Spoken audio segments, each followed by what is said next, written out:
나훔 2장 1절로 13절 말씀.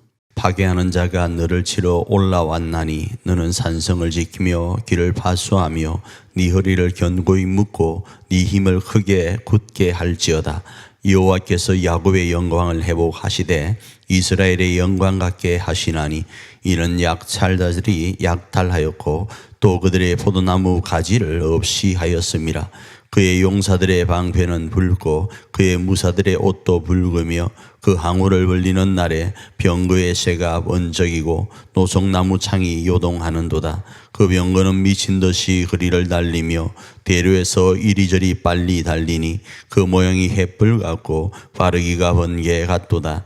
그가 그의 존귀한 자들을 생각해내니 그들이 엎드러질 듯이 달려서 급히 성에 이르러 막을 것을 준비하도다. 강들의 수문이 열리고 왕궁이 소멸되며 정한 대로 왕후가 벌거벗은 몸으로 끌려가니 그 모든 시녀들이 가슴을 치며 비둘기같이 슬피 우는도다. 니느웨는 예로부터 물이 모인 못 같더니 이제 모두 도망하니 스라스라 하나 돌아보는 자가 없도다. 은을 노력하랴 금을 노력하랴 거저축한 것이 무한하고 아름다운 기구가 풍부함이니라. 니느웨가 공허하였고 황폐하였도다. 주민이 낙담하여 그 무릎이 서로 부딪히며 모든 허리가 아프게 되며 모든 낯이 빛을 잃도다. 이제 사자의 굴이 어디냐? 젊은 사자가 먹을 것이 어디냐? 전에는 수사자 암사자가 그 새끼 사자와 함께 거기서 다니되 그것들을 두렵게 하는 자가 없었으며 수사자가 그 새끼를 위하여 먹이를 충분히 짓고 그의 암사자들을 위하여 움켜 사냥한 것으로 그 굴을 채웠고 찢은 것으로 그 구멍을 채웠었도다. 만군의 여호와의 말씀에 내가 네 대적이 되어 네 병거들을 불살러 연기가 되게 하고 네 젊은 사자들을 칼로 멸할 것이며 내가 또 네 노력한 것을 땅에서 끊으리니 네 파견자의 목소리가 다시는 들리지 아니하리라 하셨느니라. 오늘 본문의 말씀은 북이스라엘이 느느웨에 의해서 멸망당한 그 뒤의 모습이란 말씀을 드렸죠. 그 속에서 이제 하나님께서는 이 니느웨를 뭘로 사용하셨는가? 인생 채찍으로 사용하셨습니다. 이스라엘의 인생 채찍으로 사용하셨는데 니느웨를 심판하는 입장에서 오늘은 어떤 말씀을 하시는가? 이스라엘의 회복을 이야기해요. 왜 인생 채찍으로 사용했던 니느웨를 하나님께서 심판하시는가? 뒤에 말씀을 드리겠지만 하나님께서 이스라엘을 어떻게 생각하시는지를 말씀하려고 하는 거예요. 자, 그런데 인생 채찍으로 사용받던 이 니느웨가 심판을 당하는 모습 속에는 어떤 모습이 있는가? 적군이 어떤 모습으로 다가오는지를 이야기해요. 그래서 그때 패권을 다투고 있던 이 아수르를 다음으로 이어가는 패권국인 바벨론이 이 니느웨, 그러니까 이 아수르를 공격하는데 어마어마한 군사, 보면 떨 수밖에 없는 군사로 다가오더라 이겁니다. 그래서 그 상황이 너무 무서워서 왕비가 빨가벗은 모습으로 도망할 수밖에 없을 정도의 화급함을 이야기를 하고 군인들이 질서를 잡으려고 피난 갈 때 어디로 이렇게 하잖아요. 그런데 그 말을 군중들이 듣지를 않고 혼비백산하면서 도망하는 일이 벌어지고 그리고 자체 내에 약탈과 방화가 일어나길 시작하는 거예요. 이 모습이 큰 성이라고 하나님이 지칭했던 니느웨 안에서 일어나고 있다 이겁니다.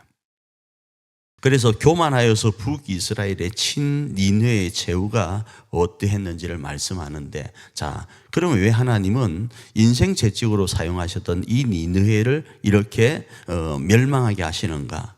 그들이 죄악 가운데 거하니까 그런 거예요. 한 번은 죄악 가운데 있을 때 요나를 보내 회개의 외침을 외쳤는데 그것에 대한 것들이 이미 초과되어 버리는 거예요. 그래서 니느웨 스스로 이렇게 생각하는 겁니다. 우리가 잘나서 하나님의 나라인 이스라엘을 쳤다 이렇게 생각하는 거예요. 하나님이 그 니느웨를 인생 채찍으로 사용하셨다, 이스라엘을 향한 인생 채찍으로 사용하셨다를 생각하지 않고 내가 잘나서 하나님의 나라인 이스라엘을 이겼다 하다 보니 하나님이 계시겠어요? 왜요? 그 당시의 전쟁은 나라와 나라의 전쟁은 신과 신의 전쟁인데 이 아수르의 신이 이 이스라엘의 신을 이겼다 생각을 하니 하나님도 안중에 없고 이스라엘에 대한 막심한 박해와 핍박과 약탈이 있었다 이겁니다. 그래서 하나님이 세운 이스라엘을 대하는 자세가 오늘 본문에서 어떠해야 되는지를 발견할 수 있는 거예요. 이 말씀을 오늘 우리의 삶에 그대로 한번 적용해 보기를 원합니다. 오늘 우리도 마찬가지입니다. 하나님이 세우신 이스라엘을 대하는 우리의 자세. 우리는 계속적으로 살펴보고 있는 가운데 아브라함의 후손으로서, 영적 아브라함의 후손으로서 복과 저주를 가지고 있는 존재입니다. 자, 그 속에서 두 가지 방향으로 우리는 생각할 수 있는데, 우리가 인생을 살다 보니까 의도하든 의도하지 않든 하나님께서 우리를 들어서 인생 채찍으로 또 다른 아브라함의 후손들에게 사용하실 때가 있어요. 교회 안에서도, 가정 안에서도, 우리의 삶의 영역 안에서도 우리가 영적 아브라함의 후손이지만 또 다른 영적 아브라함의 후손들을 대할 때가 있다고요. 뭘로요? 하나님이 우리를 인생 채찍으로 쓰실 때가 있다 이겁니다. 그때 우리는 어떠해야 되는가? 그때 우리는 두려운 마음으로 인생 채찍이 되어야 되는 거예요. 하나님의 자녀, 영적 아브라함인 그들이 돌이킬 수 있도록 인생 채찍으로만 쓰임받는다는 사실을 망각하면 교만되이 행하여서 이 아수르와 같은, 니느웨 같은 멸망 가운데, 하나님의 징계 가운데 있을 수 있다는 것을 잊으면 안 됩니다. 두 번째로는 우리가 인생 채찍 안에 있을 수도 있다 이겁니다. 그렇잖아요? 자, 그리할 때 잊지 말아야 될 것은 하나님의 본심은 회복에 있다라는 거예요. 왜요? 이 아수르를 바라보니까 아수르를 인생 채찍으로 사용하시고 나서 나중에 분질러 버리세요.